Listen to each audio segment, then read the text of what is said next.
Magandang araw sa inyo mga idol ko. Share ko lang itong bagong incubator na ginawa ko. Swak ito sa'yo lalo na kung ikaw ay baguhan pa lang at gustong makatipid sa pag-i-incubate ng mga itlog. Tara, let's go!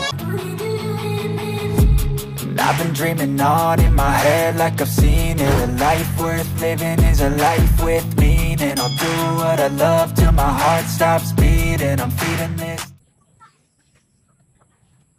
Ang ginamit kong materyales ay lumang refrigerator. Ito ay double door.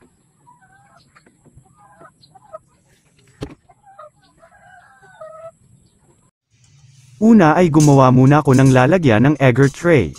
Ito na rin ang magsisilbing egg turner swing type.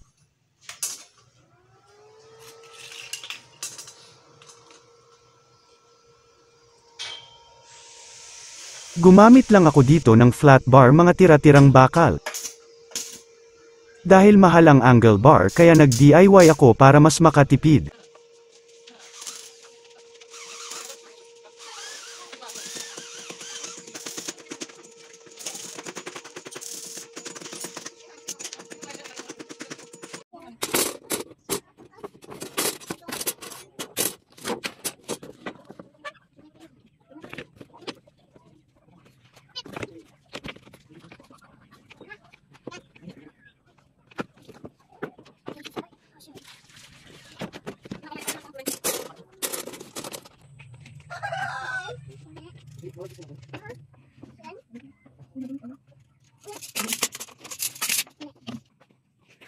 Dalawang perasong kahoy.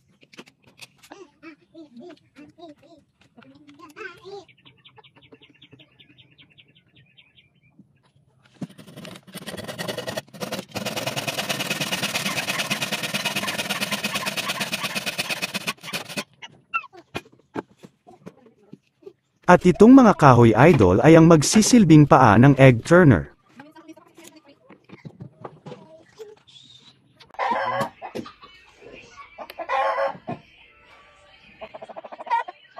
Ten centimeters ang agwat ng bawat lalagyan ng egger tray.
Ayan mga idol, tapos na ang egg turner.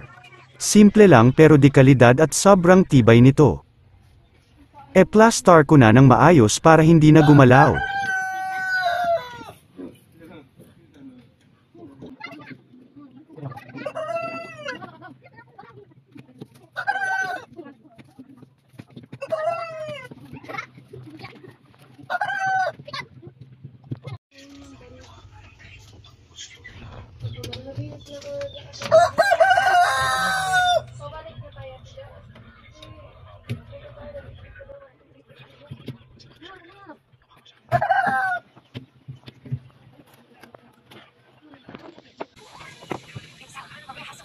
Sinukatan ko na din para sa window ng incubator.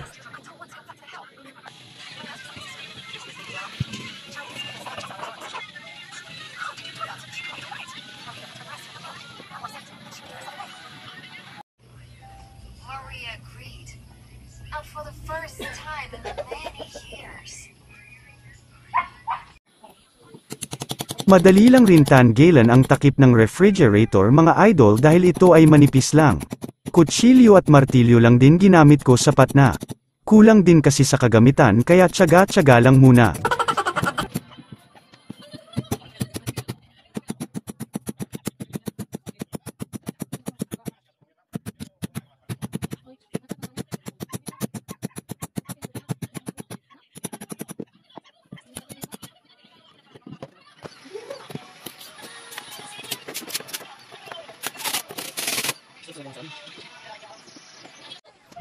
Huwag nyo na rin gamitan ng martilyo.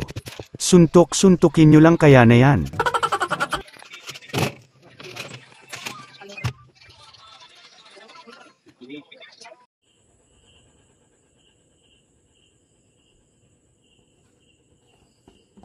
Plastic cover yung medyo makapal ang ginamit ko. Para tipid nga, di ba?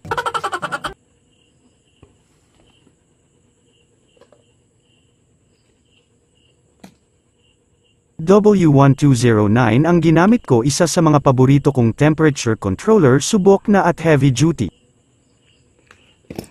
At sa mga idol ko dyan na hindi pa alam ang pag-wiring ng ganitong temperature controller, bisitahin lang ang aking munting channel kung gusto mong matuto.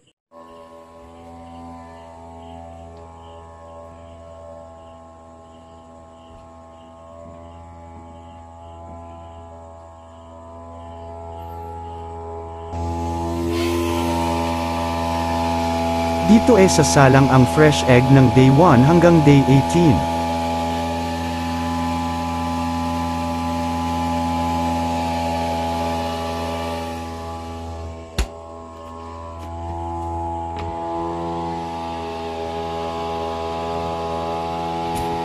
At dito naman sa ibaba pag malapit ng map isa.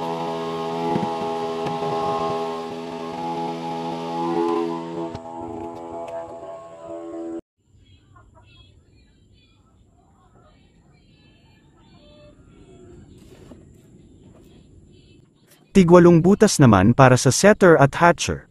Para makontrol ang humidity at temperature kung sakaling mataas o mababa ay pwede itong taki pan.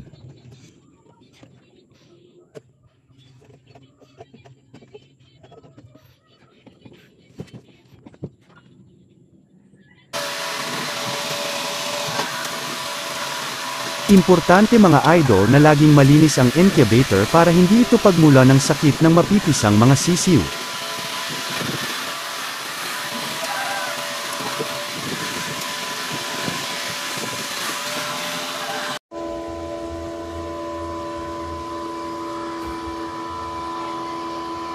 Ito na ang mga isasalang mga idol. Fresh egg galing sa mga alaga ko.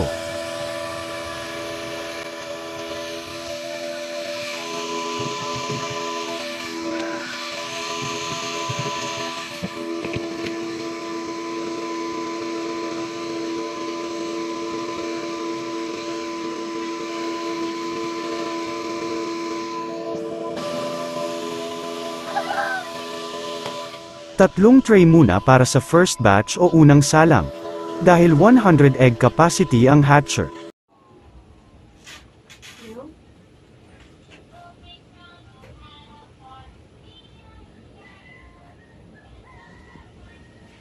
Hanggat maari pababain ng 45 to 55% humidity mula day 1 to day 18.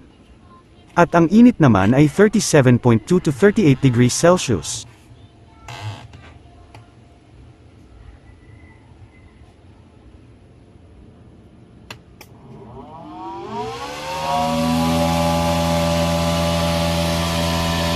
Ito ay dry method o walang tubig sa loob ng incubator. Normal na moisture at galing sa labas ang pumapasok na hangin. Dekambyo lang ito mga idol para swing ang mga itlog. Mahalaga ang pag-rotate o pag-swing sa mga itlog para maiwasan na dumikit ang embryo sa shell nito at para na rin hindi maging abnormal ang magiging sisiw nito.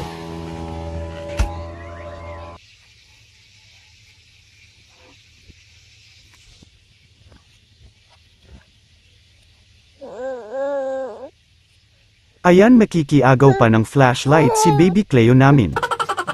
Pahiram muna ako niyan, anak ko.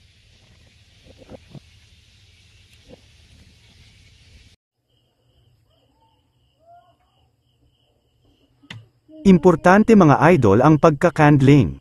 Upang maiwasan na pumutok ang bugok o sirang itlog para hindi madamay sa sakit ang ibang itlog at magiging sisiw nito. Ginagawa ko ito tuwing 10 days at 18 days para makasigurado na ang mapipisang sisiw ay malayo sa sakit.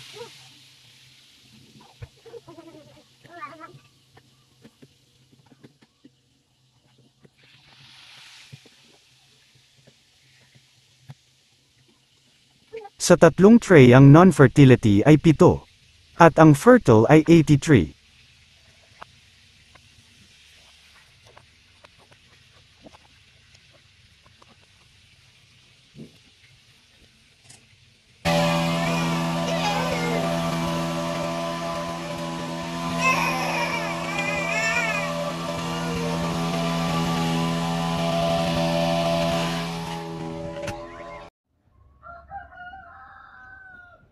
Day 18 candling ulit bago ilipat sa hatcher. Double check minsan kasi may embryo na mahina at namamatay dahil mahina ang development nito.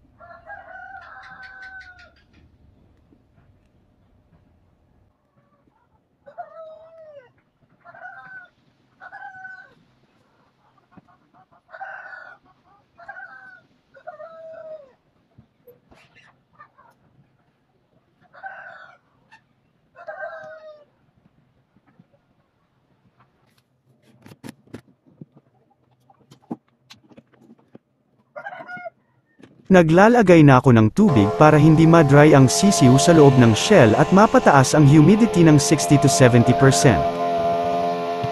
Ang temperature naman ay mas mababa ng kunti para hindi agad ma-dry ang mga sisiw habang ito ay nagbabasag ng shell.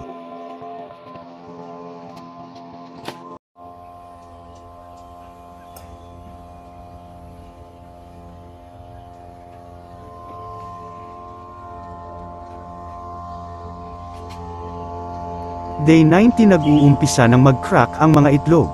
Para ito sa first batch.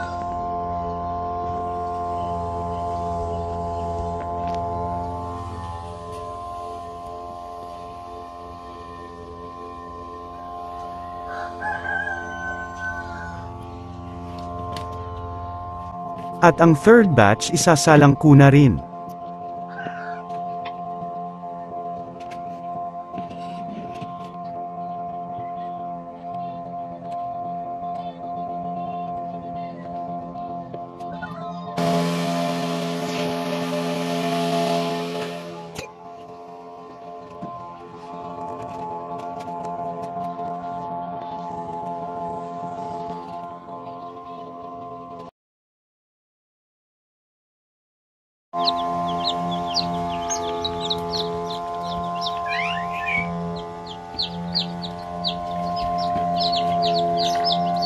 Ayan mga idol ko, harvest time na naman.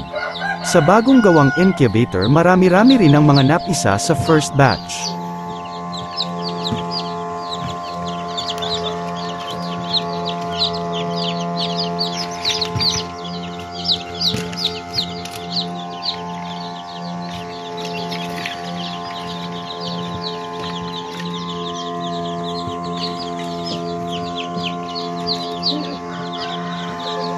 Na i-transfer ko na rin ang iba sa brooder dahil nagsisiksikan na sila.